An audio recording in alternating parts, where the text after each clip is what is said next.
Hello friends, welcome to DCB biology. माझ्या Maharashtra state board एक्झामच्या मित्रांनो, कसे आहात? एक्झामची डेट आलेली आहे, बघितली का नाही? ज्यांनी बघितले नाही त्याच्यावरती आपला एक शॉर्ट आहे, लगेच आता जाऊन बघा. त्याच्यामध्ये तुम्हाला प्रॅक्टिकल एक्झामच्या डेट्स आणि थेअरी एक्झामच्या डेट्स दोन्ही सुद्धा सांगितलेले आहेत. आपण स्टार्ट केलं होतं तुमच्यासाठी, स्पेशल तुमच्यासाठी आपण स्टार्ट केला होता चॅप्टर हेरिडिटी अँड इव्हॉल्युशन. का? तर कारण की तुम्हाला पार्ट 2 जे सायन्सचं बुक आहे ते खूपच हार्ड जातं. बऱ्याच मुलांना त्याच्यामध्ये खूप प्रॉब्लेम असतो, कारण की ते त्याच्यामध्ये इंटरेस्टिंग गोष्ट नसते असं त्यांना वाटतं.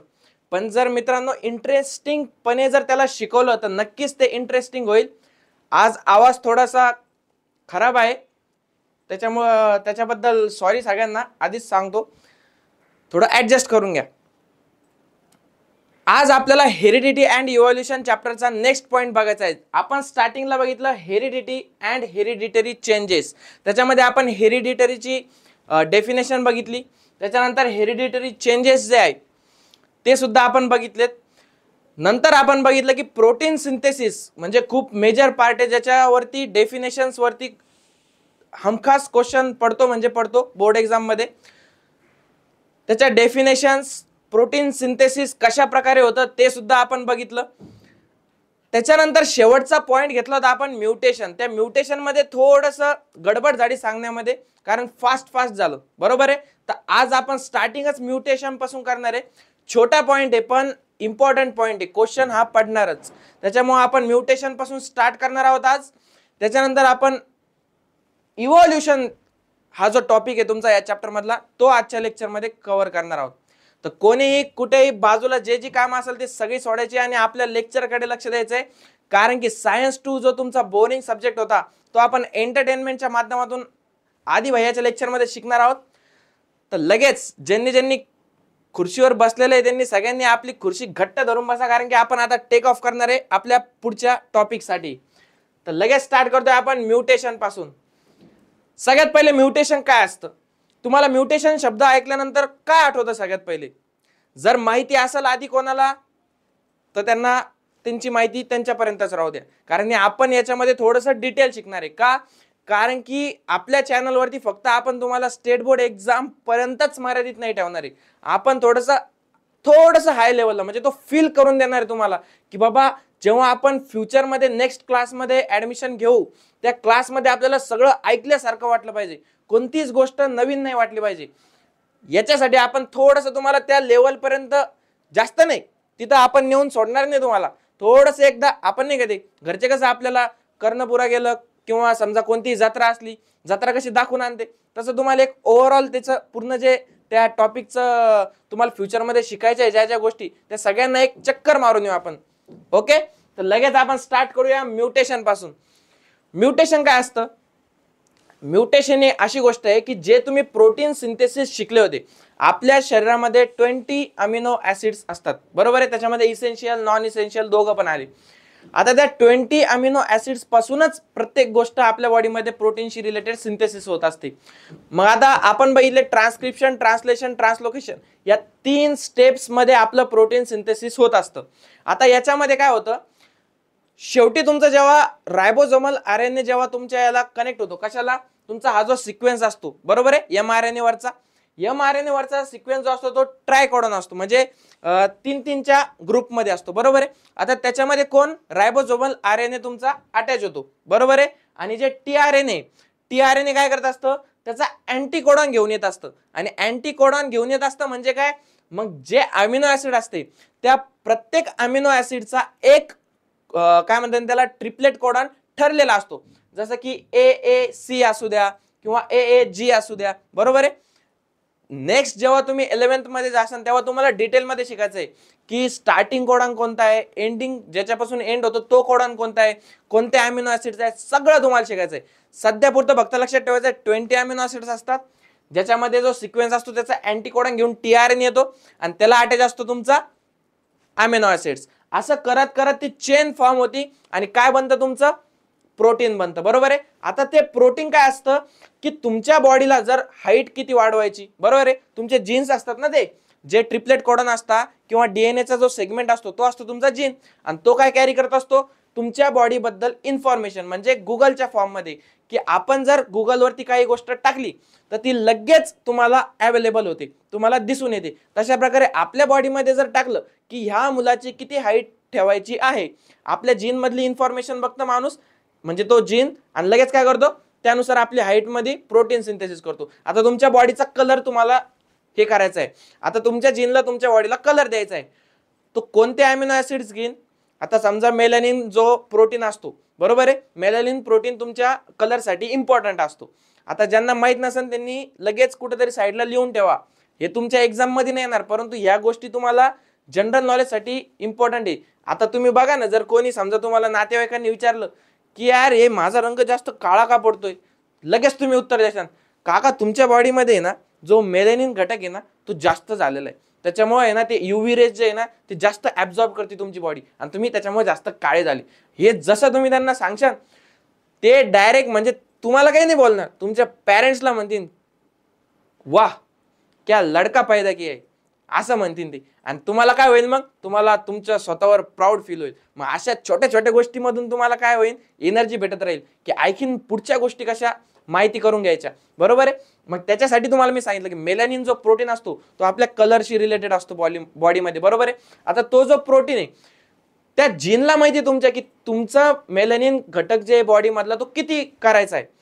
जर हाय केला तर तुम्ही काळे दिसशाल, जर लो केला तर गोरे दिसशाल. आता हे कशावरून ठरणार आहे की जी आपण हेरिडिटी बघितली, की इनहेरिटन्स बघितलं, की तुमच्या पॅरेंट्सचे जीन पास होणार आहे तुमच्यामध्ये, तुमच्या पॅरेंट्स मध्ये पास झाले तुमच्या आजोबामधून, बरोबर आहे.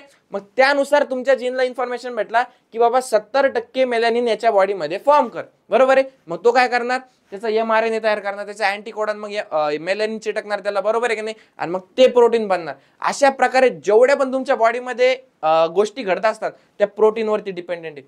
आता होतं काय माहिती का, काही वेळेस काय होतं, हे जे तुमचे ट्रिपलेट कोडॉन्स आहेत ना, काही वेळा असं होतं की याच्यामध्ये काहीतरी डिफेक्ट होऊन जातं, डिफॉल्ट होऊन जातं, बरोबर आहे. आता समजा इथं AAC दिसतोय तुम्हाला, बरोबर आहे. आता हा होता तुमच्या पॅरेंट्सचा AAC. आता तुमच्यामध्ये जेव्हा तो कॉपी करायला गेला तेव्हा काय झालं, CAA, हा C जो आहे तो इकडे आला गेला, किंवा A च्या जागी दुसरा आला, G आला, बरोबर आहे. आता हे काय असतं, हे दिसायला तुम्हाला छोटीशी गोष्ट दिसते, पण विचार करा की हे जीन्स मध्ये होतंय, आणि जीन्स वरून तुमचा पूर्ण बॉडीचा पोस्चर असू द्या, कलर असू द्या, तुमची हाईट असू द्या, म्हणजे प्रत्येक गोष्ट, तुमचे सिस्टीम जे आपण वर्क करणार आहे त्या सिस्टीम वर्क करणं असू द्या, प्रत्येक गोष्ट त्या जीन मध्ये आपल्या ठरलेली असते. आता जर अशा प्रकारची जर गोष्ट आपल्या जीन्स मध्ये डिफेक्ट जर झाला तर काय होणार,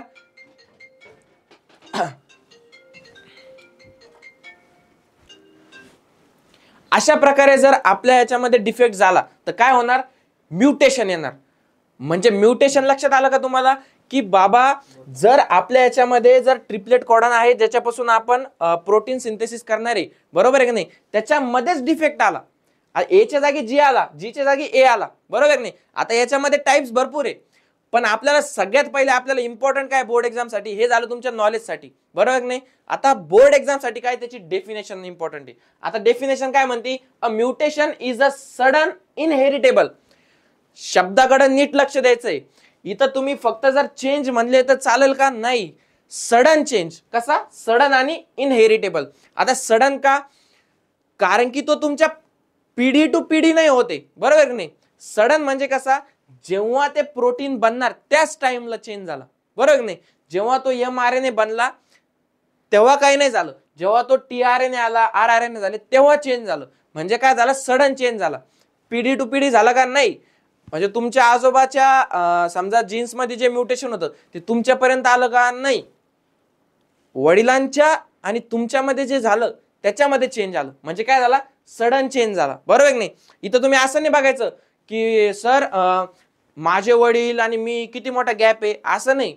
जर तुम्ही ओव्हरऑल जर चेक केलं, तुमच्या पहिली पिढी कोणती असेल तुम्हाला तरी आठवतं का, कोणी जर शूरवीर महाराजाच्या खानदानामधलं पैदाइश असेल, त्याच्यात तेव्हापासून तर आतापर्यंत किती जीन्स बनले असतील, बरोबर की नाही, पास झाले असेल, हेरिडिटी झाली असेल, बरोबर आहे की नाही. मग ते जे जीन्स पास होत गेले प्रत्येक याच्यात काही ना काही म्युटेशन होत गेलं, बरोबर की नाही. आता काही म्युटेशन जे असते ते जास्त इफेक्ट करत नाही बॉडीवरती, पण काही जे काय म्हणतात त्याला म्युटेशन असतात ते एवढे हानिकारक असतात आपल्या बॉडीसाठी, मग ते वेगवेगळे डिसऑर्डर बनवतात, बरोबर आहे की नाही. मग त्यातलं आता काय बघायचं आपल्याला definition. Mutation is a sudden inheritable का, की बाबा पिढीन पिढी जाता येते. कसं पिढीन पिढी, बरोबर की नाही. जीन्स कसे ट्रान्सफर होतात तुमच्या एका जनरेशन टू अनदर जनरेशन. आलं लक्षात.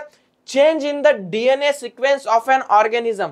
आता हा जो डीएनए सिक्वेन्स होता तुमचा, एमआरएनए वरती जो तुम्ही डीएनए सिक्वेन्स कॉपी केलेला होता, ज्याचा एमआरएनए सिक्वेन्स बनवला होता, त्याच्यावरती काय झाला, सडन चेंज झाला, म्हणजे अचानक चेंज झाला, बरोबर की नाही. आता इनहेरिटेबल येतो कारण की जनरेशन टू जनरेशन जाते. Which can alter its genetic material and traits. तुम्हाला ट्रेड शब्दाचा अर्थ मी कालच्या लेक्चर मध्ये सांगितला होता. ज्यांनी आपलं लेक्चर कालचं केलेलं नाहीये त्यांनी सगळ्यात पहिले जाऊन त्या लेक्चरला हजेरी लावायची. या लेक्चरला तुमची काहीही गरज नाहीये. या लेक्चरला त्यांचीच गरज आहे ज्यांनी आपलं पहिलं लेक्चर करून इथपर्यंत आले. ज्यांनी आपल्या सिरीजला फॉलो केलंय त्यांना बोर्ड एक्झाम मध्ये चांगले म्हणजे 90 पेक्षा जास्तच मार्क येणार, आणि ज्यांनी नाही केलं त्यांना बास डायरेक्ट उड्याने मारायच्या. आता याच्यामध्ये काय ट्रेट शब्द आलाय. ट्रेट्स म्हणजे काय म्हणलो होतो आपण, ट्रेट्स म्हणजे म्हणलो होतो कॅरेक्टरिस्टिक्स. आलं लक्षात. काय म्हणलो होतो, कॅरेक्टरिस्टिक्स. तुमचे जे पण नखरे आहेत ते म्हणजे काय, तुमचे कॅरेक्टरिस्टिक्स. मग आता काही काहींचे नखरे असतील की बाबा मला गोरच व्हायचंय, मी हीच क्रीम लावणार, मी तीच क्रीम लावणार, आणि माझा आवाजच मला असा करायचा आहे, आणि एखाद्याचा मुलीसारखा आवाज असला तर ते प्रत्येक गोष्ट म्हणजे काय, तुमचे कॅरेक्टरिस्टिक्स, ट्रेट्स. आलं लक्षात. मग आता ते जे ट्रेट्स आहे या सडन आणि इनहेरिटेबल चेंज झाल्यामुळे कशामध्ये बदल झालाय, ते कॅरेक्टरिस्टिक्स आणि तुमच्या जेनेटिक मटेरियल मध्ये. आता आपल्याला माहिती आहे सर की जेनेटिक मटेरियल मध्येच तुमचे कॅरेक्टरिस्टिक्स असतात. मग ऍक्च्युअली चेंज कुठे झालाय, जेनेटिक मटेरियल मध्ये, ज्याच्यामुळे चेंज झालाय तुमच्या कॅरेक्टरिस्टिक्स मध्ये. आणि हे सगळं कशामुळे होत आहे, सडन आणि inheritable change in the DNA sequence of an organism. आलं लक्षात. आता इथं तुम्हाला सिंपल एक एक्झाम्पल दिलंय. आपण आपल्या टेक्स्ट बुक मधूनच ही डायग्राम घेतलेली आहे. याच्यामध्ये कसं आहे, तुम्हाला जर दिसत नसेल तर तुम्हाला मी लिहून दाखवतो. हे टी, हे ए, हे ए. आता टी ए म्हणजे काय विचारू नका मला, बरं का, ते काय कोणाचं नाव नाहीये. टी म्हणजे काय, थायमिन. ए म्हणजे ऍडेनिन. सी म्हणजे सायटोसिन. आणि जी म्हणजे ग्वानिन. आलं लक्षात.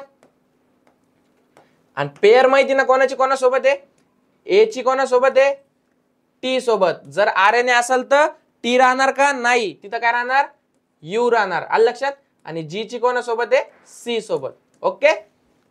चला आता काय झालं, याच्यामध्ये सिक्वेन्स कसा आहे, T A A, C T G, C A G, G T. आलं लक्षात. असा सिक्वेन्स आहे. आता झालं काय, जेव्हा हा मेन सिक्वेन्स होता तुमचा, आता जेव्हा हे काय म्हणता येईल त्याला, याचा जेव्हा सिक्वेन्स कॉपी करायची वेळ आली तर झालं काय, हा जो इथं जो होता ना, काय म्हणतात त्याला, हा सीच्या नंतर जो टी होता ना, टी दिसतोय तुम्हाला, हा टी काय झाला, रिप्लेस झाला. इथं कोण आला, जी. आता हा जी कुठला आहे, हा टी जी आणि सी, टी जी आणि सी. हे ट्रिपलेट कोडॉन जे, हे ट्रिपलेट कोडॉन कुठे गेलं, बाहेर गेलं. कुठे गेलं, बाहेर गेलं. आणि जॉईन काय झालं तुमचा, जी ए टी ए जी. आलं लक्षात. आता एकदम सिंपल पद्धतीने हे बघा, हा सपोज करा, असा विचार करा की हा आहे तुमचा सिक्वेन्स. कोणता, हा आहे तुमचा सिक्वेन्स जी ए सी. याच्या आधी एक सिक्वेन्स होता, याच्या नंतर एक सिक्वेन्स होता, बरोबर आहे. आपण ट्रिपलेट कोडॉनची गोष्ट करणार कारण की आपल्याला माहिती आहे प्रोटीन सिंथेसिस साठी ट्रिपलेट कोडॉनच इम्पॉर्टंट असतं. 3-3च्या पेअर मध्ये ते हे होत असतं न्यूक्लियोटाइडच्या. आता जीएसी न्यूक्लियोटाइड, बरोबर आहे, ट्रिपलेट कोडॉन. झालं काय, पहिल्या सिक्वेन्स मध्ये हा होता, बरोबर आहे की नाही, पहिल्या सिक्वेन्स मध्ये हा होता. नंतर जेव्हा सिक्वेन्स बदलल्या गेला तेव्हा काय झालं, आधीचे सेम झाले, बरोबर आहे, आधीचे सेम झाले. याच्या जागी काय आलं, ए ए टी, बरोबर आहे. हा कुठे गेला, हा गेला चुलीमध्ये. कुठे गेला, चुलीमध्ये. याच्या नंतरचा सिक्वेन्स जसाच्या तसाच राहिला, आधीचा सिक्वेन्स जसाच्या तसाच राहिला, फक्त हा जो ट्रिपलेट कोडॉन होता हा काय झाला, गायब झाला. त्याच्या जागी कोण आला, एएटी. आता मला एक सांगा, हा जो सिक्वेन्स होता हा तुमच्या बॉडीमध्ये असाच आला होता का, नाही. याचा सुद्धा कोणतं तरी प्रोटीन सिंथेसिस करायचं असेल ना बॉडीला, बरोबर की नाही? या ट्रिपलेट कोडॉनला सुद्धा कोणता तरी टीआरएनए येणार, बरोबर की नाही? टीआरएनए येणार, याचं काय घेऊन? याचे अँटीकोडॉन घेऊन. आलं लक्षात? याचे काय घेऊन? अँटीकोडॉन घेऊन.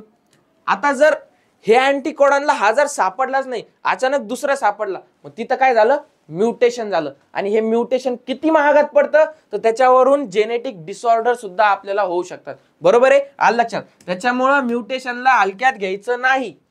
आता टाइप्स ऑफ म्युटेशन्स, आता हे तुम्हाला तुमच्या एक्झाम मध्ये विचारणार नाही, परंतु तुम्हाला माहिती पाहिजे. आपण काय करणार आहे? चक्कर मारून येणार आहे, बरोबर आहे की नाही? सबस्टिट्यूशन्स, डिलिशन्स, इन्सर्शन आणि इन्व्हर्जन. आता नावामध्येच आपल्याला काय कळतंय? टाइप्स ऑफ म्युटेशन कळते. आता सबस्टिट्यूशन मध्ये काय होतंय? आता ह्या ट्रिपलेट कोडॉनचं सबस्टिट्यूशन होतंय दुसऱ्या ट्रिपलेट कोडॉन सोबत. मी आता तुम्हाला मागे एक्झाम्पल दाखवलं होतं ना, इथे एक्झाम्पल दाखवलं होतं ना, हे जे आपलं TGC आहे याचं सबस्टिट्यूशन कोणी केलं? GAT वाल्यानं. आलं लक्षात?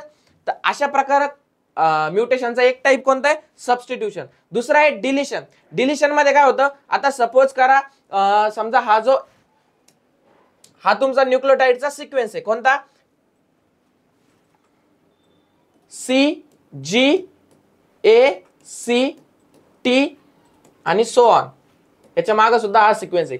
यातला जर हा G गायब झाला, यातला हा G गायब झाला म्हणजे काय झाला? डिलीट झाला, बरोबर आहे? तुम्ही डिलीट करता ना, जर समजा घरच्याचा फोन यूज करत असाल लेक्चर करण्यासाठी, काय करता तुम्ही? कोणासोबत तरी चॅटिंग चालू असते तुमची, बरोबर आहे की नाही? लेक्चर करता करता चॅटिंग चालू असते. आता रिप्लाय द्यायच्या नादात होऊन काय जातं? मम्मी येते तिकडून. आता मम्मी आली की बाबा मोबाईल बघन, मग तुम्ही काय करता? लगेच चॅटिंग डिलीट करून टाकता. मग ते जे डिलीट करता तुम्ही त्याला तुमच्या लिस्ट मधून काढून टाकता. म्हणजेच काय? यांचा जो न्यूक्लियोटाइडचा सिक्वेन्स आहे या लिस्ट मधून तो काय करतो? त्याला काढून टाकतो. हा ए कुठे गेला? हा ए गेला चुलीत. आलं लक्षात? जेवढे न्यूक्लियोटाइड ते कुठे गेले? चुलीत. जे जे काही कामाचे नव्हते ज्यांच्यामध्ये म्युटेशन झालं ते गेले चुलीत. आता जी जेव्हा गेला बाहेर, आता CGAच्या जागी आता काय झालं? CAA. आता हा कोणाचा तरी दुसऱ्याचाच आहे, बरोबर आहे की नाही? हा याचा होता का पहिल्याचा? नाही, हा दुसऱ्याचाच आहे. मग इथं प्रॉब्लेम काय झाला? इथं प्रॉब्लेम हा झाला की याच्या जागी दुसरं प्रोटीन सिंथेसिस होईल आणि हे तुमच्या बॉडीमध्ये काय निर्माण करेल? Genetic disorder. आलं लक्षात? At the DNA level. हे कुठं होणार आहे? सगळं DNA लेवलला. आता सबस्टिट्यूशन, डिलिशन, त्याच्यानंतर इन्सर्शन. तिसरा टाइप कोणता आहे? इन्सर्शन. ज्याच्यामध्ये काय होणार आहे? कोणीतरी इन्सर्ट होणार आहे, बरोबर आहे? इन्सर्शन कशाला म्हणतो आपण? की दोघात तिसरा, आता सगळं विसरा. जो दोघात तिसरा आला की मग सगळ्यांनी विसरून जायचं, बरोबर नाही? आपल्यामध्ये पण होतं नाही शाळेमध्ये आपण काय करत असतो की बाबा स्टार्टिंग पासून आपण एका मुलीच्या मागं लागलेलो असतो, बरोबर नाही? नंतर होतं काय? तिचे ना आपली फ्रेंडशिप असते, एकाच गल्लीत राहतो, एकाच काय म्हणते घरात नाही राहत, शेजारी राहतो, परत एकाच शाळेत शिकतो, एकाच व्हॅन मध्ये जातो. पण एक न्यू ऍडमिशन शाळेमध्ये होऊन जातं. ते न्यू ऍडमिशन असं असतं की त्याची फ्रेंडशिप आपल्यापेक्षा जास्त तिच्यासोबत होती आणि मग तुम्ही जेलस फील करायला लागतं, बरोबर की नाही? मग काय होऊन जातं? दोघात तिसरा, आता सगळं विसरा. तशा प्रकारे इन्सर्शन होतं. या दोघांमध्ये तिसराच येऊन बसतो, मग काय झालं? इन्सर्शन. त्याच्यामुळे सुद्धा काय होणार? म्युटेशन. आता इन्व्हर्जन. इन्व्हर्जन शब्दाचा अर्थ काय? इन्व्हर्जन म्हणजे उलट सुलट. कसं? उलट सुलट. इथं काय होणार? हा T इकडे आहे ना, तर तो तिकडे जाणार आणि जो G इकडे आहे तो इकडे येणार. आलं लक्षात? उलट सुलट असं, इकडचा इकडं, इकडचा इकडं. आलं लक्षात? अशा प्रकारे तुमचे म्युटेशनचे किती टाइप्स आहे तुमच्याकडे? 4 टाइप्स आहे. सबस्टिट्यूशन, डिलिशन, इन्सर्शन आणि इन्व्हर्जन. याची फक्त माहिती ठेवा. एक्झाम मध्ये विचारलं, जर मॅच द फॉलोइंग्स मध्ये तर विचारलं, नाही विचारलं तर तुम्हाला माहिती पाहिजे, कारण तुम्ही जेव्हा फ्युचर मध्ये दुसरं शिक्षण तेव्हा तुम्हाला याचा यूज होईल. आलं लक्षात? ज्यांना नीट द्यायची त्यांच्यासाठी इम्पॉर्टंट. आधीच सांगतो नीट मध्ये काय येणार आहे काय नाही, म्हणजे तुम्हाला टेन्शन नको 11-12 ला. Some mutation may be minor but some may be considerable. आता काही म्युटेशन जे ते मायनर सुद्धा आहेत. मी जसं म्हणलं तुम्हाला की काहींचा आपल्या बॉडीवरती काही इफेक्ट दिसून येत नाही, कारण छोट्या गोष्टी आतल्या आत होतात त्या, पण त्या एवढ्या इफेक्टिव्ह नसतात. काही मात्र एकदम खतरनाक डिसऑर्डर्स निर्माण करतात. आता ते खतरनाक डिसऑर्डर्स कोणते? त्याचे एक्झाम्पल लक्षात ठेवायचे. म्युटेशनचं काय? डेफिनेशन, टाइप्स आणि एक्झाम्पल. आता एक्झाम्पल काय? Sickle cell anaemia. सगळ्यात पहिलंच एक्झाम्पल एकदम डेंजर सांगितलं तुम्हाला, सिकल सेल ॲनिमिया. तुम्ही म्हणशाल आता सर डेंजर काय याच्यामध्ये, नाव तर एकदम चांगलं दिसतंय, सिकल सेल ॲनिमिया. कसं आहे माहिती का, आपल्या नॉर्मल आरबीसी, ज्याला आरबीसी माहित नाही त्यांना तर जीवच द्या आता. आरबीसी काय असतं, रेड ब्लड सेल्स. तुमच्या ब्लड्स मध्ये कोणत्या सेल्स असतात, आरबीसी. दुसऱ्या पण असतात, पण एक कोणती आहे, आरबीसी त्यातली. ह्या असतात बाय कॉन्केव्ह शेप. कशा असतात, बाय कॉन्केव्ह. ह्या तुमच्या बाय कॉन्केव्ह शेप. आता झालं काय, जेव्हा बाय कॉन्केव्ह शेप होते ना, ह्या एकदम म्हणजे एकदम मजेत जात होतात. आपल्या ब्लड कॅपिलरीज मधून एकदम मजेत जात होतात. यांचा फ्लो कसा होत होता, एकदम शांतपणे. पण एकदम जेव्हा तुमचं म्युटेशन झालं, कुठंतरी रिप्लेस झाली, गडबड झाली, तेव्हा काय झालं, या अशा सिकल सेल बनल्या. कशा बनल्या, वाटी सारख्या सिकल सेल. लक्षात, तुमचे चॉकोज असते ना, काही काही असतात बाबा लोक, त्यांना म्हणजे असं काय म्हणते, तूप लावलेली पोळी नाही खात ते चहासोबत, त्यांना लागते चॉकोज, बरोबर की नाही. ते चॉकोज वाले जे आहे ना, त्यांच्यासाठी लक्षात ठेवा, हे सिकल शेप म्हणजे काय, तुमचा चॉको शेप आहे, बरोबर आहे. आता हे जो चोको आहे, या चोकोमुळे काय झालं, इकडं चोको झालं. काय झालं, या चोकोमुळे काय झालं, इकडं चोको झालं. चोको झालं म्हणजे काय, चॉकअप झालं. आपली जी ब्लड कॅपिलरी होती, जिथून या रेड ब्लड सेल्स चांगले निवांत मस्त हसत खेळत पास होत होत्या, या शेपमुळे काय झालं, त्या आता ब्लॉकेज झाल्या. इथं काय व्हायला लागलं, क्लॉटिंग तयार व्हायला लागली. या ब्लड सेल्स चॉकअप व्हायला लागले, अडकायला लागलं. तुमच्या ड्रेनेज मध्ये नाही होत का कधी कधी, मग तो एक माणूस येतो, ड्रेनेज मध्ये उतरतो, सगळी घाण काढून घेतो, बरोबर नाही. तुम्ही नाकाला मास्क बांधून, हात बांधून चालले जाते, पण त्या बिचाऱ्या माणसाला काम करणे, बरोबर नाही. तशा प्रकारचं चॉकअप तुमच्या. आता ते जर काढलं नसतं त्या ड्रेनेज वाल्यांनी, तर किती मोठं नुकसान झालं असतं तुमचं, बरोबर नाही. सगळ्या घरात वास, बरोबर नाही. तसं इथं होतं. हे जर काढलं नाही तर आपल्या बॉडीमध्ये ब्लड ट्रान्सफर होणार नाही. ब्लड ट्रान्सफर होणार नाही म्हणजे बाकीचे जे न्यूट्रिएंट्स घटक आहेत ते आपल्या शरीराला पोहोचणार नाही, बरोबर नाही. म्हणजे किती मोठं नुकसान होतंय, कशामुळे, फक्त या सिकल सेल ॲनिमिया. आणि याचं रिझन काय, म्युटेशन. आलं लक्षात, हा एक जेनेटिक डिसऑर्डर आहे. दुसरं काय आहे, हिमोफिलिया. काय आहे, हिमोफिलिया. ओके, टेम्परेचर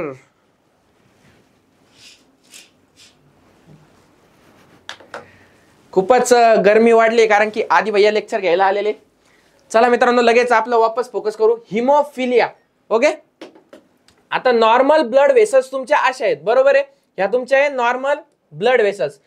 याच्यामध्ये काय झालं, हिमोफिलियाचा अर्थ काय होतो, की जे तुमचं समजा एखाद्या ब्लड वेसलला कुठेतरी इंजुरी झाली, काय झाली, इंजुरी झाली, याच्यामधून काय बाहेर पडणार आहे, याच्यामधून बाहेर पडणार आहे तुमचं ब्लड. ओके, काय बाहेर पडणार आहे, ब्लड. आता झालं काय माहिती का, नीट लक्ष द्या. चला इकडे बघा पटकन. झालं काय, जेव्हा तुमचं ब्लड बाहेर पडत असतं तेव्हा होत असती क्लॉटिंग. काय होत असती, क्लॉटिंग. पण हे कोणामध्ये, हेल्दी माणसामध्ये, बरोबर आहे की नाही. आता 2-4 मिनिटांना काय होती, क्लॉटिंग होती. पण जो हिमोफिलिक पर्सन आहे, हिमोफिलिक, ज्याला हा जेनेटिक डिसऑर्डर झालेला आहे, त्याच्यामध्ये लय गडबड आहे, त्याच्यात थोडी जरी इंजुरी झाली तर कंटिन्यू ब्लड लॉस होत असतो. काय होत असतो, कंटिन्यू ब्लड लॉस. त्याच्यामध्ये क्लॉटिंग फॅक्टर्सच नसतात, क्लॉटिंगच होत नाही. कशामुळं, या जेनेटिक डिसऑर्डरमुळे, हिमोफिलियामध्ये. म्हणजे तुम्हाला जर कुठं खर्चटलं, थोडंसं जरी लागलं, तुम्ही कसं आई आई आई, कोणी आता समजा बोटाला कटबीट लागला, तुम्ही कसं करता, लगेच बोट चाटून घेता, बरोबर नाही. तुम्हाला काय वाटतं, ते ब्लड जे आहे ते थांबन, आपण पिऊन घेऊ, मग ते आपल्या बॉडीतून आतमधून, डायजेस्टिव्ह ट्रॅक्ट मधून आतमध्ये जाईल बॉडीच्या, बरोबर आहे की नाही. पण थोड्या वेळानं जर ऑब्झर्व केलं तर तिथं ऑटोमॅटिक क्लॉट्स तयार होतात.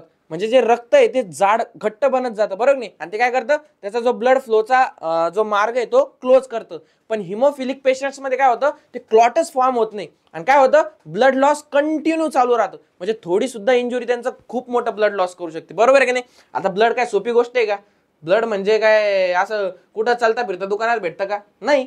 त्याला आपलं ब्लड कोणतं आहे त्या ब्लड ग्रुपला मॅच करून मग ब्लड आपल्याला लावावं लागतं. आणि एवढं कुठं कोण करत बसलं, त्याच्यामुळं थोडं जरी म्युटेशन झालं तर हा गंभीर आजार तुम्हाला होऊ शकतो, कोणता, हिमोफिलिया. आता दुसरा आहे सिस्टिक फायब्रोसिस. सिस्टिक फायब्रोसिस म्हणजे काय, की बाबा सिस्टिक जे, सिस्टिक शब्द जो आहे पसशी रिलेटेड, कशाशी, पस. आता पस काय असतं, पस म्हणजे आपला शेंबूड मध्ये तुम्हाला, शेंबूड नाकामध्ये कसा शेंबूड निर्माण होतो सर्दी झाल्यावर. नाक काय करतो, आपण काय म्हणतो, नाक जाम झालं, माझं नाक जाम झालं. नाक जाम झालं म्हणजे काय, की तुमची जी ही नळी आहे नाकाची, बरोबर नाही, याच्यामध्ये काय तयार होतं, म्युकस, बरोबर नाही. असं जेली लाईक स्ट्रक्चर तयार होतं ना, ते काय करतं, एअर पास होऊ देत नाही, म्हणजे काय म्हणतो आपण, नाक जाम झालं. तशा प्रकारे आपलं नाक नाही जाम होत, पण आपली जी ट्रकी आहे ती काय होती, जाम होती. ज्याच्यामध्ये काय होतं, म्युकस फॉर्मेशन होतं. आणि जो ल्युमेन आहे, ल्युमेन म्हणजे काय, त्याची जी पोकळी आहे ती पोकळीची साईज कशी कमी कमी होत जाते. बरोबर आहे. कशामुळे, सिस्टिक फायब्रोसिस या आजारामुळे. तर 3 कोणते मेजर आपण डिसीज बघितले, एक सिकल सेल ॲनिमिया, हेमोफिलिया आणि सिस्टिक फायब्रोसिस. आता तुम्हाला शेवटी एक सिंपल सांगतो, तुम्हाला काय लक्षात ठेवायचं याच्यातलं, म्युटेशनची डेफिनेशन, जसं की sudden inheritable change in the DNA sequence of an organism which can alter it genetic material and traits. बरोबर आहे. ही डायग्राम लक्षात ठेवायची. त्याच्यानंतर टाइप्स ऑफ म्युटेशन लक्षात ठेवायची. कुठं होणार आहे, डीएनए लेवलला. सबस्टिट्यूशन, डिलिशन, इन्सर्शन, इन्व्हर्जन लक्षात ठेवायची गरज नाही, नावामध्येच दिलेलं आहे. बरोबर आहे. नंतर काय, त्याचं एक्झाम्पल, कोणते कोणते डिसऑर्डर्स होते, सिकल सेल ॲनिमिया, हिमोफिलिया आणि सिस्टिक फायब्रोसिस. आलं लक्षात, झालं, संपलं म्युटेशन, एवढंच होतं. आता आपल्याला मेन गोष्ट बघायची ती म्हणजे काय, इव्हॉल्युशन. आता इव्हॉल्युशनला कोणी हलक्यात घ्यायचं नाही. इव्हॉल्युशन हे एकदम म्हणजे सिरियसली लक्ष देऊन ऐकायचंय. इव्हॉल्युशन जे, इव्हॉल्युशनचा अर्थ काय, त्याची डेफिनेशन काय, पुस्तकामध्ये 2-3 प्रकारच्या डेफिनेशन दिलेलं आहे. बरोबर नाही. पण एक मेन डेफिनेशन तुम्हाला कोणती लिहायची ते मी तुम्हाला आता थोड्या वेळात सांगणार आहे. त्याच्यामुळे नीट कॉन्सन्ट्रेशन देऊन ऐका. आता इव्हॉल्युशन काय आहे, सगळ्यात पहिले मला एक सांगा, तुमचे आजोबा जसे होते तसे तुम्ही आहे का? तुमचे आजोबा कसे होते, एकदम यार रान, एकदम ते नाही का रानात जाणारी माणसं नसते का, एकदम बॉडी बिल्डर, बरोबर आहे नाही, खली सारखे होते समजा. बरोबर का. ते हळूहळू काय झालं, ते जे रानात काम करायला जायचे त्याच्यामुळे त्यांना जिमला न जाताच बॉडी बनलेली राहायची त्यांची. त्यांना 6 पॅक येईल राहायचे. त्यांना माहित नव्हतं त्या काळात 6 पॅक काय असते काय नाही, पण त्यांना आलेले असायचे. त्यांना बायसेप्स असायचे. बरोबर नाही. शोल्डर भारी असायचे, जे तुम्ही आता 1-2 वर्ष जाऊन जिम मध्ये घासते तरी बनत नाही. बरोबर नाही. आता झालं काय, त्यांच्यानंतर तुमचे पप्पा आले. आता पप्पाला आजोबांनी काय सांगितलं, शहरात जाऊन काम कर. आता ते रानातून कुठे गेले, शहरात काम करायला गेले. बरोबर नाही. आता शहरात काम करायला गेल्यावरती जशी तुमच्या आजोबाची बॉडी होती तशी तुमच्या पप्पाची राहणार आहे का? नाही. कारण की त्यांना वर्कलोड आहे, त्यांना फॅमिलीला सांभाळायचंय. बरोबर नाही. सकाळी कामाला गेले की संध्याकाळी आले की नुसते झोपते. मग काय होतं, त्यांना असं पोट येतं. काय येतं, पोट येतं. हातपाय बारीक आणि काय होती, ढेरी येते. बरोबर नाही. जवळपास तुमच्या घरात पण असं बघा, सगळ्यांना ढेरी आहे का, वडिलांना? हा. आता ती ढेरी काय झालं, त्यांच्या राहणीमानामुळं, हॅबिटेटमुळं ढेरी आली. त्यांचं खाणं बदललं, त्यांचं म्हणजे आजोबाच्या कम्पॅरेटिव्ह सगळ्याच गोष्टी चेंज झाल्या, त्याच्यामुळे त्यांना ढेरी आली.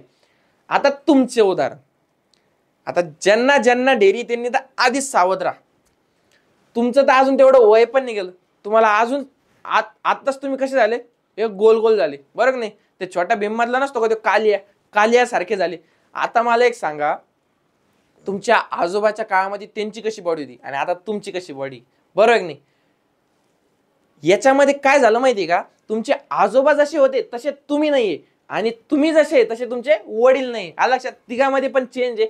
आता हे चेंज कशामुळे होत गेलं, त्यांचं राहणीमान, त्यांचं खाणं, परत ते जिथं जिथं काय म्हणता येईल त्याला काम केलं त्यांनी त्यांच्या कामानुसार. आता जो लोहार आहे त्याचे हाताचे जे शोल्डर जे ते मजबूत राहतील ऍज कम्पेअर टू नॉर्मल माणूस. बरोबर आहे की नाही. म्हणजे या सगळ्या गोष्टीमुळे काय होत गेलं, या सगळ्या गोष्टीमुळं त्या माणसाचं व्यक्तिमत्व बदलत गेलं, त्या माणसाचं काय म्हणतात त्याला पोस्चर बदलत गेलं, त्या माणसाची बॉडी बदलत गेली. हे कशामुळे झालं, या सगळ्या गोष्टीमुळे. आता त्या गोष्टी कोणत्या ते आपण पुढे बघणार आहे, पण हे जे सगळं झालं ना, या प्रोसेसलाच आपण काय म्हणतो, इव्हॉल्युशन. काय म्हणतो, इव्हॉल्युशन. म्हणजे काहीतरी बदल झाला, काहीतरी ऍडव्हान्स बदल झाला. नुसता बदल नाही झाला, अपग्रेड झालं. बरोबर नाही. तुमच्या भाषेत काय, अपग्रेड झालं. आता तुम्ही जेव्हा मोबाईल अपडेटला येतो, आधी तुमचा मोबाईल असतो साधा. बरोबर नाही. त्याच्यामध्ये फक्त चॅटिंग करता येते, कॅमेरा हे करता येतो, आणखीन 2-4 गोष्टी करता येते. मग मोबाईल येते एक अपडेट 1 GB चं. बरोबर नाही. मग तुम्ही जाते मित्राच्या घरी, ज्याच्या घरी वायफाय बसवलेला असतं, मग त्याच्या घरी जाऊन काय करते, अपडेट करून. कारण तुम्हाला पबजी खेळायचा असतो, मग तुम्ही अपडेट करते. आता त्या अपडेटला काय आलं, आता पबजी मध्ये पण तुम्ही अपडेट बघता. बरोबर नाही. काय होतं, काहीतरी नवीन चेंजेस येते. बरोबर नाही. ते चेंजेस जुन्या गोष्टीपेक्षा जास्त ऍडव्हान्स असतात. बरोबर नाही. मग हे चेंजेस जे होत गेले ना, यालाच आपण काय म्हणलो, इव्हॉल्युशन. आलं लक्षात. ही आपली सिंपल गावरान भाषेतली डेफिनेशन जी तुम्हाला समजण्यासाठी होती. आता आपल्याला काय बघायचंय, तुमच्या टेक्स्ट बुक मध्ये काय सांगितलंय, evolution is the gradual change occurring in living organisms over a long duration. आता सगळ्यात पहिले तुम्हाला काय करायचंय, 2 गोष्टींमध्ये कन्फ्युजन होऊ द्यायचं नाही, म्युटेशन आणि इव्हॉल्युशन मध्ये. बऱ्याच जणांना काय होतं, समजत नाही की बाबा इव्हॉल्युशन आणि म्युटेशन मध्ये काय डिफरन्स आहे. आपण काय करू, इकडे म्युटेशन लिहू. बरोबर आहे. आणि इकडे काय करू, दुसरीकडे इकडे म्युटेशन लिहू आणि इकडे काय करू, इव्हॉल्युशन. सगळ्यात पहिलाच डिफरन्स काय आहे माहिती का दोन्ही मधला? सांगा बरं. जे जे बघू आता कोण किती हुशार आहे. कमेंट मध्ये सगळ्यांनी लगेच सांगायचंय कमेंट मध्ये काय काय चेंजेस मी सांगायच्या आधीच सांगायचंय. हे बघा, सगळ्यात पहिला चेंज आहे आपला म्युटेशन मधला. इथं काय होत असतात? Sudden changes. काय होतात? Sudden changes. आलं लक्षात? Sudden changes. आणि आपल्या इव्हॉल्युशन मध्ये काय होतात? Gradual changes. हे नाव लक्षात ठेवायचे बरं का. काय होतं माहिती का, तुम्ही थेरी जेव्हा द्यायला जातात एक्झाम, अर्धे शब्दच तुम्हाला लक्षात राहत नाही. मग मला एक सांगा, जर शब्दच लक्षात नाही राहिले तर तुम्हाला मार्क तरी कशी भेटतील बरं? मग त्यासाठी तुम्हाला काय करायचं आहे? शब्दांकडे, मेन शब्द कोणता आहे त्याच्यावर फोकस ठेवायचा आहे. आता बाकीचं तुम्ही मानाने पण फेकू शकते. मेन शब्द कोणता आहे इथं? Sudden changes. आणि दुसरा ग्रॅज्युअल चेंजेस. त्याचा मिनिंग काय? सडन चेंजेस तर आपण बघितलं. ग्रॅज्युअल चेंजेस म्हणजे काय की बाबा एका टाइम ऑफ पिरियड नंतर झालेले चेंजेस. म्हणजे एक खूप मोठा काळ गेलाय, बरोबर नाही? म्हणजे जसं की आपल्याला माहिती आहे अश्मयुगीन काळपासून तर आतापर्यंत हा का झाला? एक पिरियड झाला, बरोबर नाही? लॉंग पिरियड झाला. याच्यामध्ये झालेले चेंजेस म्हणजेच काय? Gradual changes. मग इव्हॉल्युशन आणि म्युटेशन मधला सगळ्यात बेसिक फरक कळाला तुम्हाला. म्युटेशन मध्ये सडन चेंजेस होतात. का? कारण की तुमच्या अल्टर होतं त्या याच्यामध्ये, न्यूक्लियोटाइड्स मध्ये. इथं तसं आहे का? नाही. ग्रॅज्युअल चेंजेस जे तुमच्या हॅबिटेटमुळे म्हणा, दुसऱ्या गोष्टीमुळे म्हणा, त्याच्यामुळे पिढ्यानपिढ्या बदलत गेले. याला काय म्हणतो? Gradual changes. Okay, this is a very slow going process. Slow going process आहे. अश्मयुगीन काळापासून किंवा तुमच्या आजोबापासून तर आतापर्यंत किती काळ गेला? 100 वर्षाचा काळ गेला, बरोबर आहे की नाही? आता तेवढा पिरियड म्हणजे काय? तुमचा स्लो गोईंग प्रोसेस आहे. एकदम फास्ट झालं का ते काम? नाही. आता through which development of organisms is achieve. Okay, ज्याच्यामुळे काय झालं? मी तुम्हाला म्हणलं इव्हॉल्युशन कशामुळे होतं? काहीतरी ऍडव्हान्स स्टेप होती त्याच्यामुळे, बरोबर नाही? आता तुम्ही काय केलं? तुम्ही डेव्हलपमेंट केली. काय अचीव केलं तुम्ही? डेव्हलपमेंट अचीव केली. कोणत्या याच्यामध्ये? या लॉंग पिरियड मध्ये, बरोबर नाही? म्हणजे तुम्ही आधी माकड होते, तुम्ही झाडावर चढायचे. आता तुम्ही कोणावर चढते? आता तुम्ही घरावर चढते, म्हणजे घरात बसते. आलं लक्षात?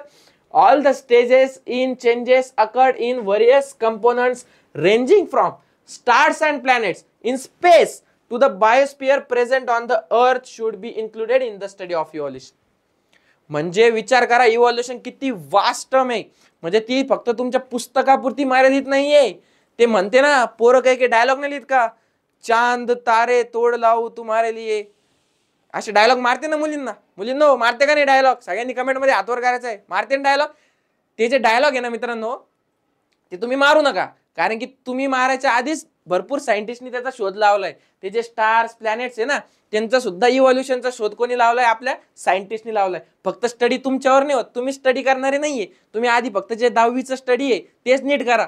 मग तुम्हाला सगळे चांद तारे सगळे दिसायला लागतील, बरोबर? बरोबर नाही? In space to the biosphere present on the earth. आता ह्या अर्थ वरती जे जे बायोस्फियर प्रेझेंट आहे, पाणी, हवा, बरोबर नाही, माणसं, प्राणी, ॲनिमल्स, म्हणजे जेवढ्या पण गोष्टी आहे, प्लांट्स, या सगळ्या कशात आल्या? बायोस्फियर मध्ये. Included in the study of evolution, बरोबर आहे? आलं लक्षात? तुमचा ट्रोपोस्फियर, ॲटमॉस्फियर, कोणते कोणते स्पियर आहे, सगळे स्पियर आले याच्यामध्ये. आता डेफिनेशन लक्षात घ्या. Formation of new species. काय? Formation of new species due to changes in specific characters of several generations of living organism. Living organism माहिती ना, त्याच्याकडे दुर्लक्ष करा. फॉर्मेशन ऑफ न्यू स्पेसिस झालं due to changes in specific characters. सगळेच characters बदलले का? नाही. सगळंच बदललं का? की याला डोळे होते त्याला डोळेच नाही आले, याला नाक होतं त्याला नाकच नाही आलं? नाही. स्पेसिफिक कॅरेक्टर्स बदललेत ऑफ सेव्हरल जनरेशन, वेगवेगळ्या जनरेशनचे लिव्हिंग ऑर्गॅनिझम्स मध्ये, as a response to natural selection is called as a evolution. सगळ्यात पहिले ना या डेफिनेशन मध्ये तुम्हाला नॅचरल सिलेक्शन काय आहे ना हे मी तुम्हाला सांगतो एका स्टोरी मधून. आता झालं काय माहिती का? एक समजा काय म्हणतात त्याला, पोलीस स्टेशन होतं, बरोबर का? जेल होतं. आता ह्या जेलमध्ये काय झालं? या जेलमध्ये एकदा जो नवीन जेलर आला होता त्यानं काय काढलं माहिती का? त्याने एक नियम काढला की बाबा जर सरकारचं मला काही घेणं देणं नाही, कोणाचं? गव्हर्नमेंटचं मला काही घेणं देणं नाही, हे जेल माझ्या ताब्यात आहे, मी जो सांगन तोच नियम. आता त्यानं नियम काय काढला की मी सगळ्यांना एका कशामध्ये, आपलं समजा हे जेल आहे, बरोबर नाही, सगळ्यांना या कंपाऊंड मध्ये आणून सोडल, बरोबर आहे का? या कंपाऊंड मध्ये आणून सोडल आणि मी इथं बसून काय करल? मस्त फळं बिळं खात राहीन, पिझ्झा खात राहीन, बसून राहीन. आता तुम्हाला काय करायचंय सांगितलं त्या चोरांना की जो एकमेकाला मारून शेवटपर्यंत जो राहील मी त्याला काय करणार आहे? त्याला मी सोडणार आहे. जेलमधून सोडणारे, बरोबर नाही, त्याची शिक्षा माफ. आलं लक्षात. आता हे जसं कायद्यांनी चोरांनी ऐकलं, बरोबर नाही, सगळ्यांनी जसं ऐकलं, सगळे काय करायला लागले, एकमेकाला मारायला लागले, बरोबर नाही. आता याच्यामध्ये झालं काय, ज्यांनी कधी भांडणच नाही केले किंवा ज्यांची ताकद लय कमी होती, बरोबर नाही, आता चोर म्हणल्यावर काही ना काही गुन्हा करूनच आलेले ते, बरोबर नाही, असं नाही म्हणता येणार आपल्याला, पण ज्यांची ताकद कमी होती त्यांच्यावरती भारी कोण पडले, ज्यांची ताकद जास्त आहे. म्हणजे ज्यांची ताकद जास्त आहे त्यांनी काय केलं, कमी ताकदवाल्यांना मारलं. आता ज्यांची ताकद जास्त आहे त्यांच्यापेक्षा ज्यांची ताकद जास्त आहे त्यांनी कोणाला मारलं, या दोघांना मारलं. म्हणजे असं करत करत शेवटी कोण उरण, जो सगळ्यात ताकदवर आहे तो व्यक्ती उरण. म्हणजे यालाच काय झालं, यालाच काय म्हणलो आपण, नॅचरल सिलेक्शन. आलं लक्षात. त्या जेलरनं काय केलं, सिलेक्शन केलं. कोणाचं, जो फिटेस्ट टू सर्व्हाइव्ह आहे, म्हणजे जो सर्व्हाइव्ह करण्यास पात्र आहे, बरोबर नाही, त्याचं काय केलं, सिलेक्शन केलं. मग नॅचरल सिलेक्शन काय असतं, की बाबा तुमची बॉडी काय करते, म्हणजे एक ओव्हरऑल जी अर्थ आहे आपली, ती कोणाला जागा देती राहण्यासाठी, ती सगळ्यांना अशी कायद्यांसारखं सोडून दिलंय पृथ्वीवरती. आता जगणं मरणं सगळं तुमच्या स्वतःवरती आहे, बरोबर नाही. जर तुम्ही बाकीच्यांपेक्षा चांगले असाल, बरोबर नाही, बाकीच्यांपेक्षा भारी असाल, तरच तुम्ही सर्व्हाइव्ह करशाल. जर तुमच्यापेक्षा कोणी भारी आलं तर तो काय करेल, तुमचा गेम करेल. आता हा रूल कसा आहे माहिती का, हा रूल तुमच्या एक्झामला सुद्धा अप्लाय होतो. कसं, जर तुम्हाला बोर्ड एक्झाम मध्ये चांगले मार्क घ्यायचे आहेत, बरोबर नाही, तसे भरपूर जण आहेत की ज्यांना चांगले मार्क्स घ्यायचे आहेत, पण नंबर 1 कोण येणार, की जो मेहनत करून अभ्यास करणार. कोण येणार, मेहनत करून अभ्यास करणार. मग तो बोर्डवाला जो तुमचा मेन लीडर आहे तो काय करणार, सगळ्यांना निवडणार का, नाही, अशाच व्यक्तीला निवडणार. पहिला नंबर कोणाचा काढणार, की जो त्याच्यासाठी पात्र आहे, बरोबर नाही, जो त्याच्यासाठी काय आहे, जो तो डिझर्व करतो. आलं लक्षात, त्यालाच तो सिलेक्ट करणार. आता ज्यांनी मेहनत केली, ज्यांनी आधी भैयाचं लेक्चर केलं, ज्यांनी आधी भैयानी सांगितलेले इन्स्ट्रक्शन्स फॉलो केले, तो काय झाला, तो नंबर 1 आला. नॅचरल सिलेक्शन झालं त्याचं, बरोबर नाही. आणि ज्यांनी यातलं काहीच नाही केलं ते काय झाले, फेल झाले. आलं लक्षात. मग तुम्हाला काय करायचंय, फिटेस्ट टू सर्व्हाइव्ह साठी, नॅचरल सिलेक्शन साठी काय करायचं, तुम्हाला अभ्यास करायचा, मेहनत करायची. आता डेफिनेशन कळली तुम्हाला, नॅचरल सिलेक्शनचा मिनिंग कळला. Formation of new species, new स्पेसिसचं फॉर्मेशन होते आपल्याला माहिती, बरोबर नाही. Due to changes in specific characters change झाल्यामुळे न्यू स्पेसिसचं फॉर्मेशन होतंय. ऑफ सेव्हरल जनरेशन, असं पिढ्यानपिढ्या होत चाललेलं आहे. As a response to natural selection, जे की आपण नॅचरल सिलेक्शन आता बघितलं त्याच्या रिस्पॉन्स नाही, याला काय म्हणतो आपण, इव्हॉल्युशन. ही डेफिनेशन तुम्हाला पाठच करायची. काय म्हणलं मी, ही डेफिनेशन तुम्हाला पाठच करायची, याला दुसरं ऑप्शन नाही. मी तुम्हाला समजून सांगितलेली, तुम्हाला पाठ करायचं एवढंच एक लास्ट ऑप्शन दिलेलं आहे, बाकी तुम्हाला काही काम करायचं नाही. ओके, आता आपण जाऊ पुढं. आता काय म्हणतं आपलं टेक्स्ट बुक, की बाबा 3.5 बिलियन इयर्स ॲगो. आता बऱ्याच जणांना 3.5 बिलियन आकडाच लिहिता येत नसेल, बरोबर आहे की नाही. सगळ्यात पहिले 3.5 बिलियन इयर्स म्हणजे किती, तुम्हाला ते साध्या शब्दात सांगतो, म्हणजे तुमचे 350 करोड, जे की तुम्ही स्वप्नात सुद्धा कधी बघितलेले नाही, तेवढे स्वप्न सुद्धा तुम्हाला पडलेले नाही. फार तर फार स्वप्न आपल्याला 1 कोटी 2 कोटी 3 कोटी इथपर्यंतच पडते, पण हे किती आहे, 350 करोड पूर्वी काय झालं, life had been non existent on the earth.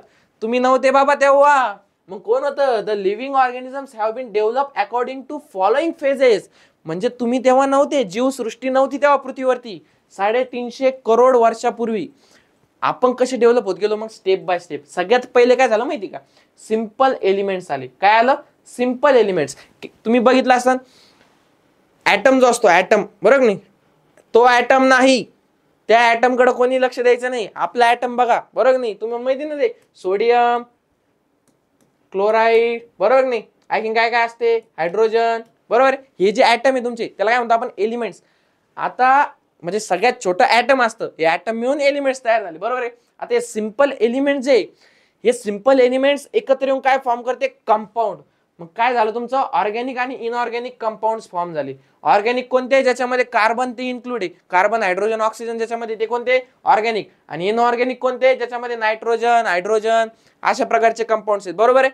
आता हे काय झालं तुमचं, ऑर्गॅनिक आणि इनऑर्गॅनिक कंपाऊंड फॉर्मेशन, कसं, सिंपल एलिमेंट्स पासून.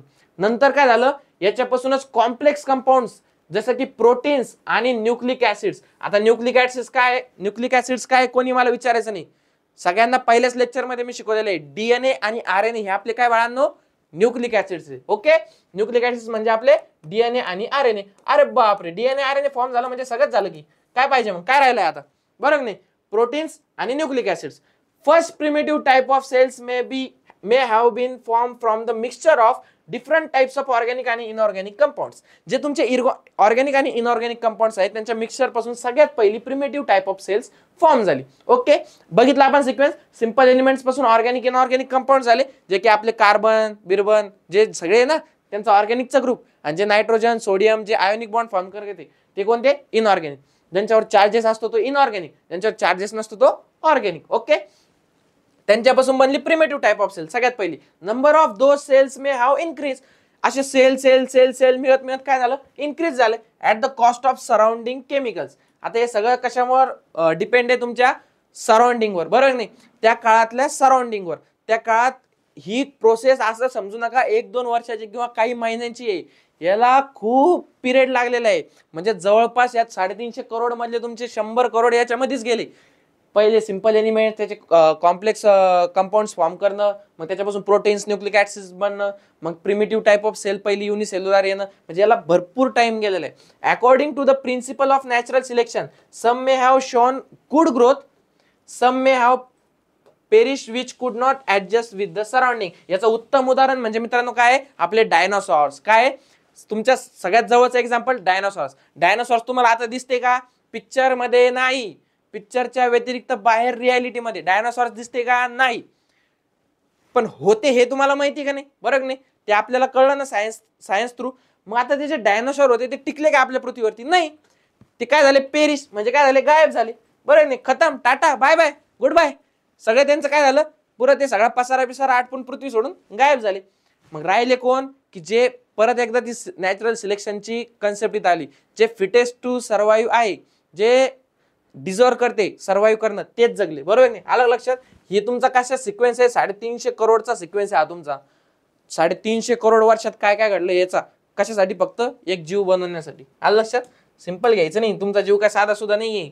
जरी तुमच्या आई वडिलांनी मेहनत करून बनवला असला तरी तो आधी कोणी बनवलेला आहे, त्या एका सिंपल एलिमेंटनी. आलं लक्षात. आता theory of evolution. Theory of evolution काय आहे, according to this theory first living material protoplasm has been form in ocean. आता आपण जे इव्होल्युशन बघितलं, त्या इव्होल्युशन मधल्या तुम्हाला फेजेस लक्षात ठेवायचे आहे, आणि दुसरं काय लक्षात ठेवायचं आहे, त्याची डेफिनेशन. ओके, आता आपल्याला थेअरी ऑफ इव्होल्युशन बघायचं आहे. थेअरी ऑफ इव्होल्युशन म्हणजे की बाबा, आता तुम्ही जे सांगितलं सर की इव्होल्युशन अशा प्रकारे झालेलं आहे, बरोबर नाही. पण ते कोणत्या थेरीजने सांगितलंय, म्हणजे जर शून्याचा शोध जर कोणी लावला असेल तर तो काय म्हणून लावला, बरोबर नाही. जर सांगितलंय तुम्हाला प्लांट्स मध्ये फोटोसिंथेसिस होत आहे, प्लांट सुद्धा आपल्यासारखं एनर्जी घेत आहे, तर ते कोणत्या थेअरीनुसार, बरोबर नाही, काय मेकॅनिझम आहे ते आपण बघणार या थेअरी ऑफ इव्होल्युशन मध्ये. काय प्रूफ, थोडक्यात काय तुमचं एखाद्या कोर्टात गेल्यावर आपल्याला काय लागतं, प्रूफ. ते प्रूफ म्हणजे हे.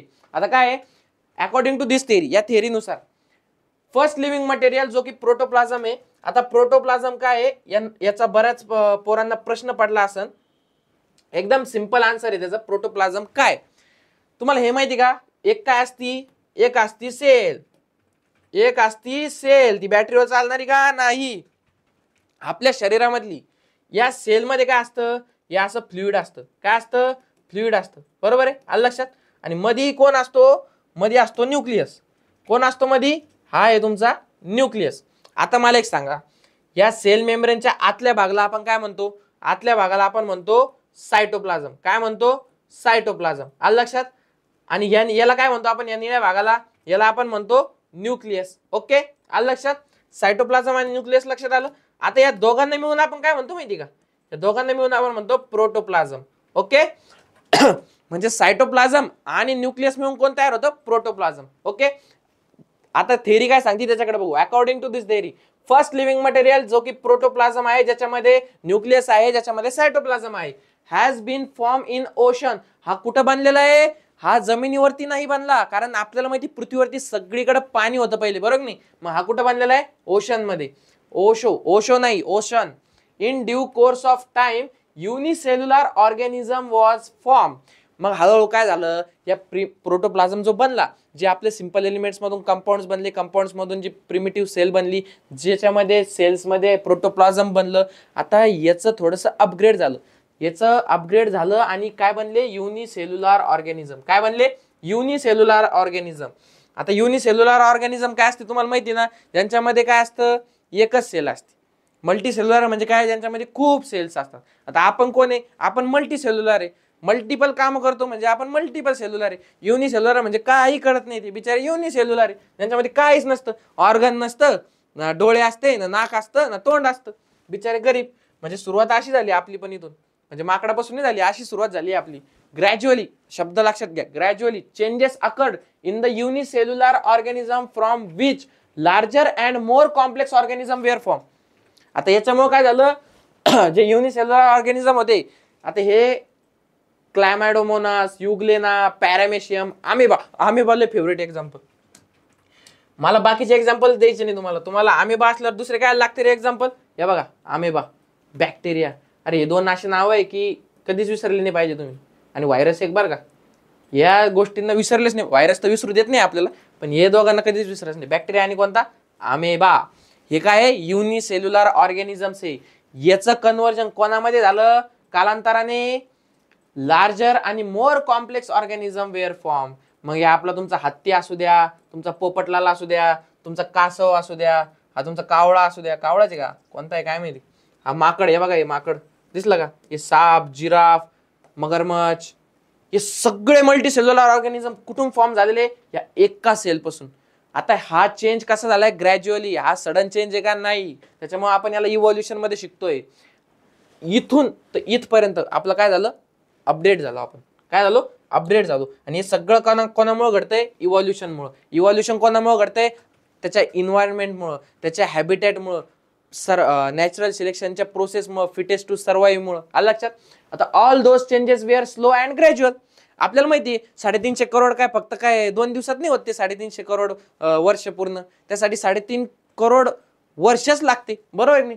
मग हा चेंज कसा झालाय, स्लो आणि ग्रॅज्युअल झालाय.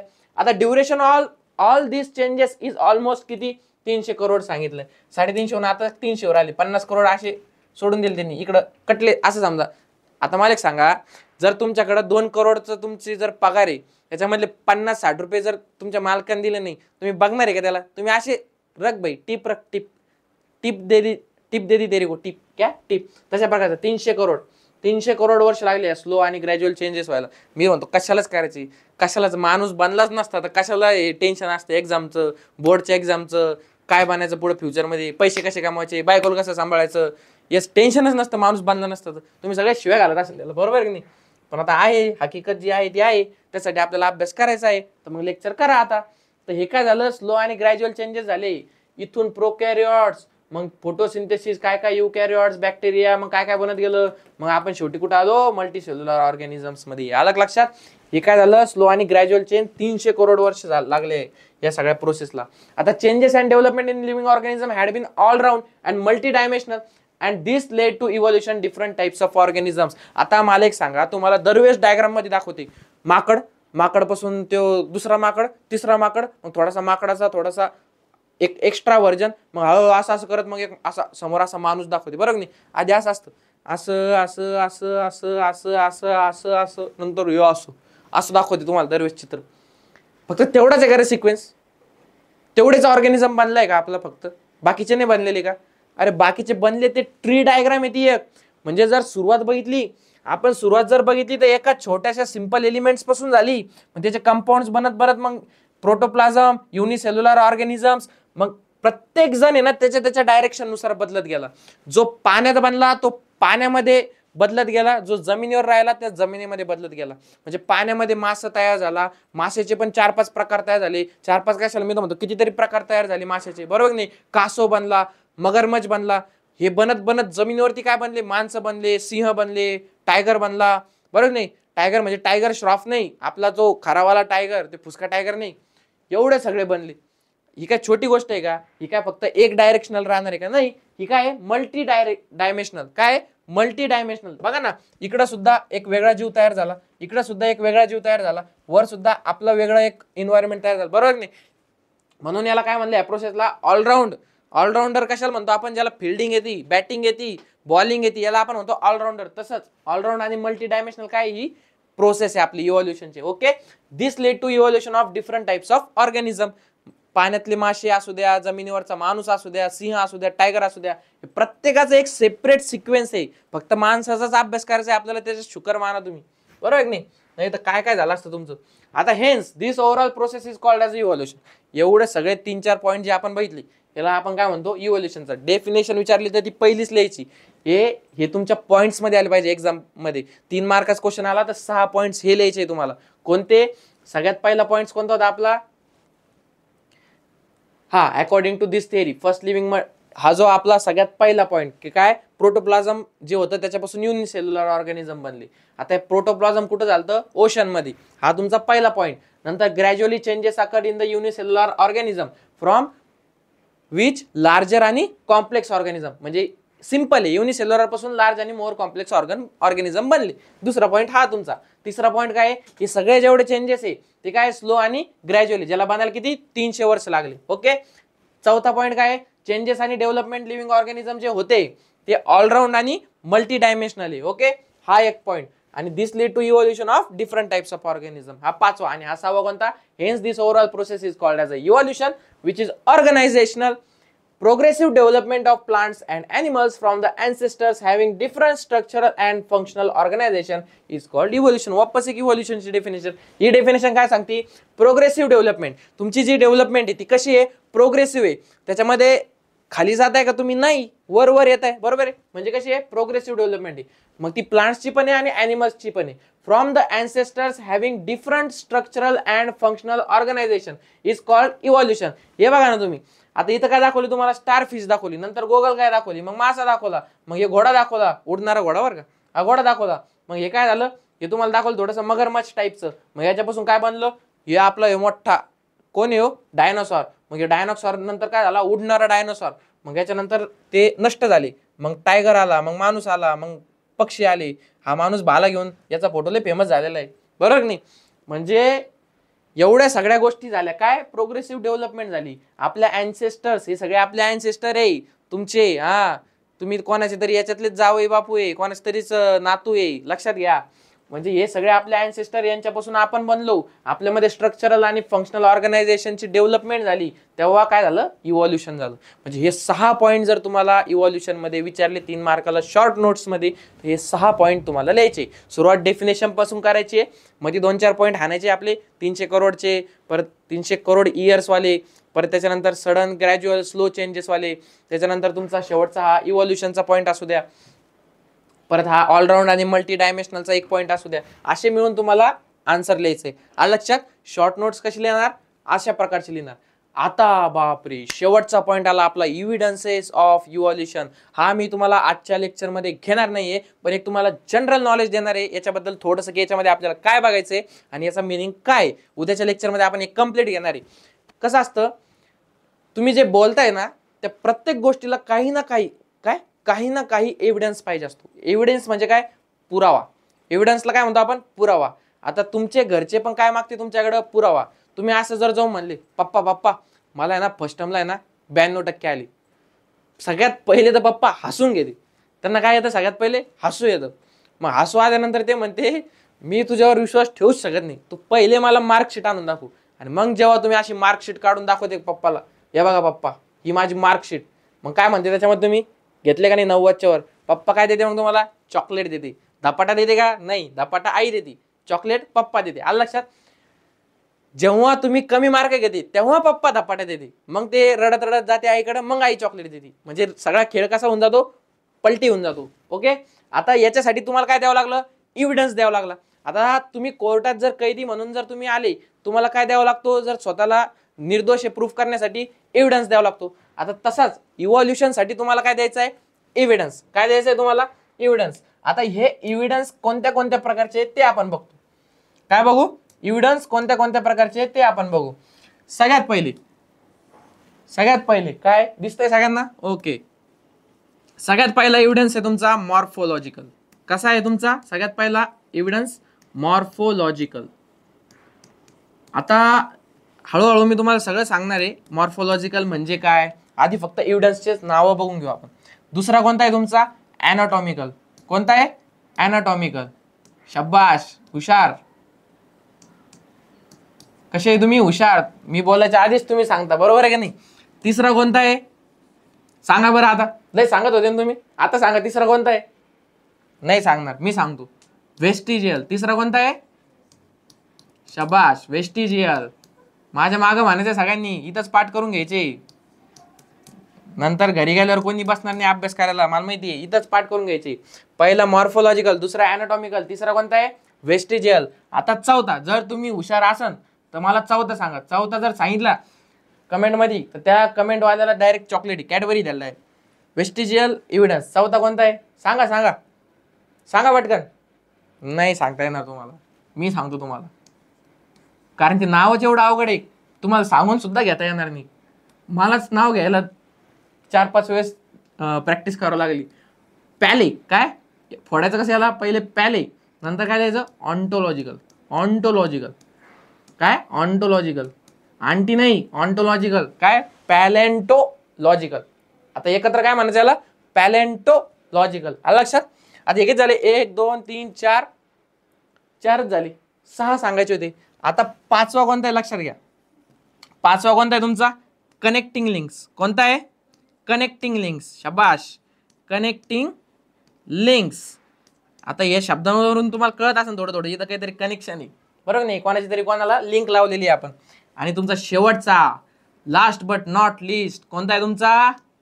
ई फॉर एलिफंट नाही, एम्ब्रिओलॉजिकल. E for एम्ब्रिओलॉजिकल. आता झाले का पाठ तुम्हाला? झाले का नाही सांगा पटकन. पाठ झाले की नाही तुम्हाला? 6 नावं. कोणते कोणते एव्हिडन्स शिकायचे आपल्याला? सगळ्यात पहिले मॉर्फोलॉजिकल, दुसरा अॅनाटॉमिकल, तिसरा वेस्टिजियल, चौथा पॅलेंटोलॉजिकल, पाचवा कनेक्टिंग लिंक्स आणि 6वा एम्ब्रिओलॉजिकल एव्हिडन्स. ओके. आता याच्यामध्ये काय काय माहिती का? शॉर्ट मध्ये तुम्हाला जाता सांगतो. मॉर्फोलॉजिकल एव्हिडन्स मध्ये काय आहे की बाबा तुमचे जे दिसणं आहे सगळं बाहेरचं, वरवरचं, कुत्र्याचं तुमचं सेम आहे की नाही, ते जे दिसणं आहे तुमचं त्याच्यामध्ये कुठं आलं? मॉर्फोलॉजिकल मध्ये. अॅनाटॉमिकल म्हणजे काय? कुत्र्याचे हाडं, तुमचे हाडं, बरोबर नाही? कुत्र्याला पण हाडे, तुम्हाला पण हाडे, हाताचे हाड, पायाचे हाड, हे कशामध्ये आलं? अॅनाटॉमिकल मध्ये. वेस्टिजियल मध्ये काय आलं? वेस्टिजियल मध्ये तुमचे जे विजडम टीथ आहे किंवा अशा काही काही गोष्टी, अपेंडिक्स आहे, तुम्हाला ती माकडाची शेपटी होती, आठवते का तुम्हाला? तुम्ही पहिले माकड होते, तुम्हाला काय होती? शेपटी होती. त्या शेपटीचं थोडंसं काहीतरी रेमनंट्स तुमच्यामध्ये उरलेले, बरोबर नाही? ते कुठं आलं? वेस्टिजियल मध्ये. असा पार्ट ज्याचा यूज नाही आपल्या बॉडीमध्ये, पण ते आपल्याला पूर्वी होतं, आपण माकड होतो तेव्हा, म्हणून ते आपल्याला आता सध्या ऍडजस्ट करावं लागते बॉडीमध्ये. आता चौथं कोणतं आहे? पॅलेंटोलॉजिकल.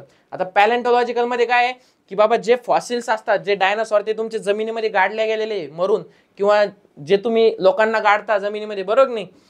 ते गाडलेले नंतर काय होत असतं? नंतर जेव्हा आपण उकरून काढतो तेव्हा त्यांचे हाडं दिसतात आपल्याला, बरोबर नाही? त्यांचे काय काय गोष्टी दिसतात. मग त्याच्यावरून आपण एव्हिडन्स असतो तो एक की बाबा हे पहिले असे व्यक्ती होते, आता त्याच्यापासून आपण असं डेव्हलप होत गेलो. म्हणजे काय भेटलं आपल्याला? इव्हॉल्युशनचा एव्हिडन्स. आता पाचवा काय? Connecting links. कनेक्टिंग लिंक्स म्हणजे काय आहे की आता समजा मी एक आहे, बरं का? मी नाही, माझं नाही सांगतो, तुमचं सांगतो. तुमचं घ्या, तुम्ही स्वतः आहे, बरोबर नाही? आता तुमचं कंपॅरिझन, तुम्हाला जर असं तुमचा फोटो समोर ठेवला आणि एका असा डुकराचा फोटो समोर ठेवला, बरोबर नाही? दोघांमध्ये सिमिलर दिसतं का नाही तुम्ही? बरोबर नाही? कुत्र नाही, तुम्ही आणि डुक्कर, बरोबर नाही? असं फोटो समोर ठेवून बघायचा, कसे दिसते तुम्ही? सेम दिसते की नाही एकदम? म्हणजे तुमच्यात काय आहे? तुमच्यामध्ये काहीतरी कनेक्शन आहे. तुम्हारे अंदर कुछ तो भी पुराने जमाने का कनेक्शन आहे, ते म्हणजे काय? Connecting links. आणि शेवटचं काय आहे? एम्ब्रिओलॉजिकल. म्हणजे काय? जर तुमचा एम्ब्रिओ बघितला, दुसऱ्या प्राण्यांचा एम्ब्रिओ बघितला, काही माशांचा एम्ब्रिओ बघितला, या सगळ्यांचा एम्ब्रिओ काय असतो? सिमिलरच असतो पहिले स्टार्टिंगला, नंतर तो डेव्हलप होताना वेगळा बनतो, बरोबर नाही? म्हणजे अशा प्रकारचे एव्हिडन्स, किती 6 एव्हिडन्स आपल्याला पुढच्या लेक्चरमध्ये शिकायचे. आता तुम्हाला काय करायचं आहे? मी आजच्या लेक्चरमध्ये सांगितलेल्या जेवढ्या पण डेफिनेशन्स, इम्पॉर्टंट पॉईंट्स आहे, ते सगळे एकदा वाचायचे आणि पाठ करून ठेवायचे. आणि त्याच्यामध्ये जर काही डेफिनेशन्स असतील, काही महत्त्वाचे शॉर्ट नोट्स असतील, तर त्या तुम्हाला लिहून काढायचे आहे, बरोबर नाही? एवढं केल्यानंतर तुम्हाला काय भेटणार आहे? तुम्हाला भेटणार आहे तुमच्या बोर्ड एक्झाममध्ये एक चांगला स्कोर. मग हा चांगला स्कोर येण्यासाठी तुम्हाला काय करायचं आहे? अभ्यास. म्हणजे तुमचं काय नॅचरल सिलेक्शन बघितलं ना आपण, कोण करणार आहे तुमचं सिलेक्शन? तुमचे घरचे. तुम्हाला जर सिलेक्शन करायचंय गाडीचं, बुलेटचं, मला ही बुलेट पाहिजे, ती बुलेट पाहिजे, 10वी झाल्यावर हे पाहिजे, ते पाहिजे, त्यासाठी तुम्हाला आधी काय करावं लागेल? एक्झाम मध्ये चांगले मार्क घ्यावं लागेल मित्रांनो. आणि जेव्हा तुम्ही 10वीतून पास आउट होणार तेव्हा तुम्ही एका भारी कॉलेजला जाणार त्या मार्काच्या बेसवरती, बरोबर आहे की नाही? मग याच्यासाठी तुम्हाला काय करायचं आहे? अभ्यास करायचा आहे. आणि त्या अभ्यासाला मदत कोण करणार आहे? आदी भैया. ओके. आदी भैयाचे लेक्चर तुम्हाला असेच मिळत राहतील. आपल्या चॅनलला सबस्क्राईब करून ठेवायचं आहे. हा व्हिडिओ, हे लेक्चर जे जे तुमचे काय म्हणता येईल आपले एक्झाम देणारे जेवढे पण तुमचे मित्र मैत्रिणी असतील त्यांना सगळ्यांना शेअर करायचं आहे, त्यांना सुद्धा आपला फायदा झाला पाहिजे. आपण खास मराठीतून लेक्चर आणतोय तुमच्यासाठी. ओके, चला सगळ्यांना तुमच्या बोर्ड एक्झामसाठी ऑल द बेस्ट. असाच अभ्यास करत राहा.